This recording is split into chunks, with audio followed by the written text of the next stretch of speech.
What is an assignment? In some ways, it's like buying hockey tickets from a scalper.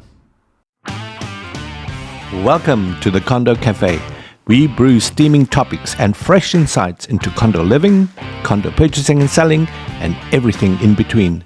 Who says real estate is boring and complicated? Join us every Friday as we navigate the Richmond, BC world of condos. An assignment is when someone buys a pre-sale condo at a presentation center, for example, and assigns that contract of purchase and sale to someone else before completion, usually at a higher price. The profit is known as the lift. The original buyer who assigns the contract is referred to as the signor. The person buying the assignment is the assignee.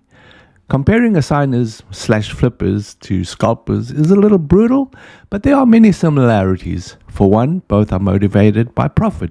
It's their business model. However, with interest rates being where they are, a different group of individuals are offering assignments. These assigners may be assigning because of financial pressures, others because of job relocation, job loss, additions to family, or any other changes in life. So not all assignments are flips. So how does an assignment apply to us as home buyers? It means that if there are projects we are interested in and have been informed that they are sold out, we may still have a chance to acquire a unit in that development through an assignment. There are, of course, some pros and cons to buying assignments. Here are some pros. Number one, price. Pre-sales are often sold at a discount compared to the price of similar units that will be selling at the time of the completion of the project. This is great. If you have the initial deposit, you still have time to save for a larger down payment in time for completion. Number two, customization.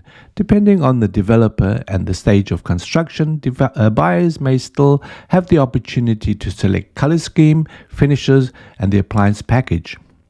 Number three, modern amenities and features like electric vehicle charging stations, air conditioning, and other conveniences which are becoming essential in our current market.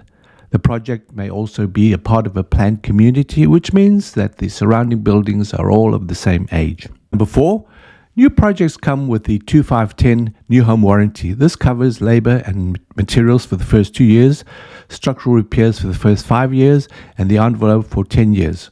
Building components have a limited lifespan. There is some comfort in knowing that these components are under warranty or may not need to be changed for a while. I don't want to scare you, but there are some cons. It pays to do some homework and be aware of some potential hiccups. Number one, delayed possession. Pre-sales can take several years to complete, which means that buyers may need to wait a relatively long time to actually move into their unit. Number two, uncertainty. Buying a pre-sale involves a certain degree of risks, as there are no guarantee that the development will be complete on time.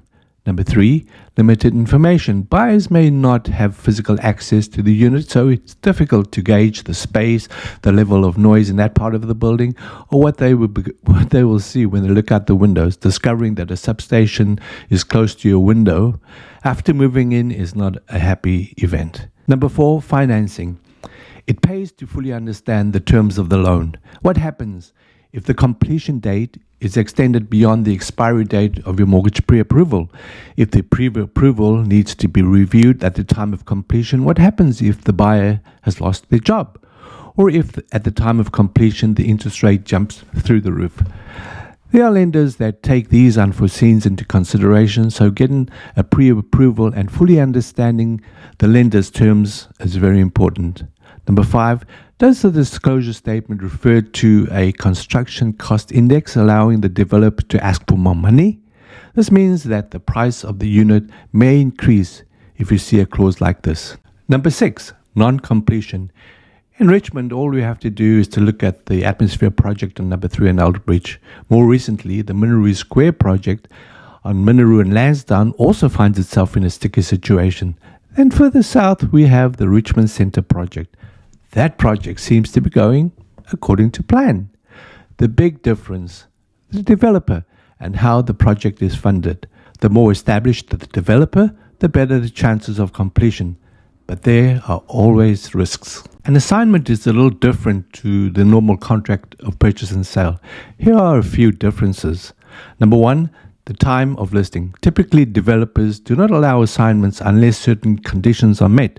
One of the conditions is to have the written approval of the developer, which typically occurs after a certain time and after a number of units have been sold. Number 2, disclosure statements.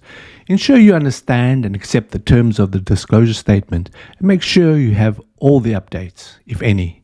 Number 3, deposits. In some cases, the assigner will have paid a 15% deposit. Depending on their situation, the assigner may want to see at least a 15% deposit from the assignee to show that they are willing and able to complete. Assigners are still liable if the assignee fails to complete. Number 4, the assignment amount.